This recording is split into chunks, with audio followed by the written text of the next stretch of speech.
Bom dia! Estamos de volta com as nossas reflexões matinais, a Corsa da Manhã. Estamos refletindo a respeito da mente de Cristo. Nós temos a mente de Cristo. Já vimos as características de uma mente semelhante à de Cristo. Já vimos princípios que permeiam uma mente semelhante à de Cristo. E hoje nós vamos falar sobre uma mente desordenada. Em Tiago, capítulo 3 e capítulo 4, nós temos algo muito importante que diz assim: De onde vêm as guerras e as contendas entre vós? Porventura não vem disto dos vossos deleites que nos vossos membros guerreiam?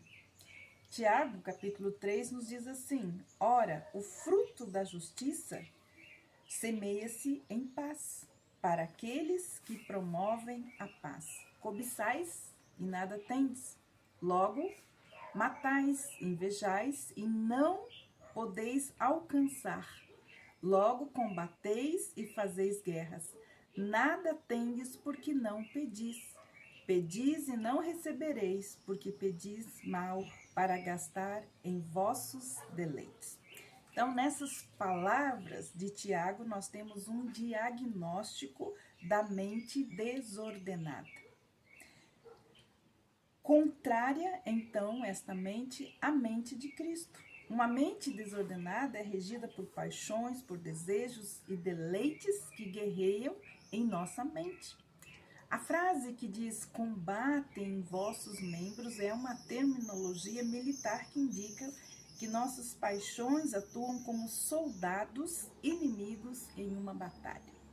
Quantas vezes nós travamos lutas mentais interiores com desejos diferentes que disputam entre si?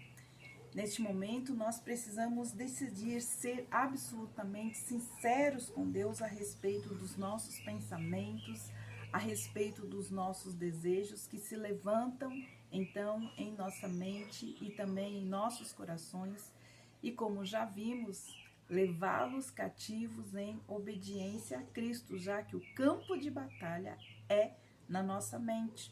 Não podemos ficar refém de pensamentos ou sentimentos escravizadores, porque é nesse momento que Satanás então finca uma bandeira neste território, onde pode manter-nos cativos há muito tempo. Que podem então esses pensamentos escravizadores minarem as nossas forças através do negativismo, do desânimo, da preguiça, do medo, da procrastinação e outras coisas que são paralisantes e também restritivos em nossas vidas. Satanás, ele sabe que se ele conseguir captar a nossa atenção durante 5 segundos, poderá ter a nossa mente durante 5 minutos e até muito mais tempo. E isso é o que gera, então, os conflitos interiores.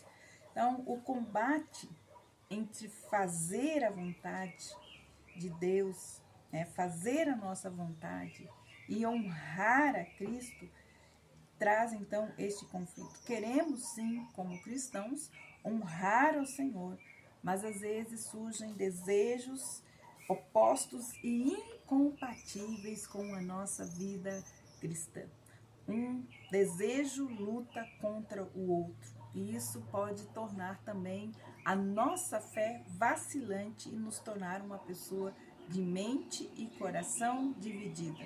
Tiago, capítulo 1, versículo 8, diz exatamente: o homem de coração dobre é inconstante em todos os seus caminhos.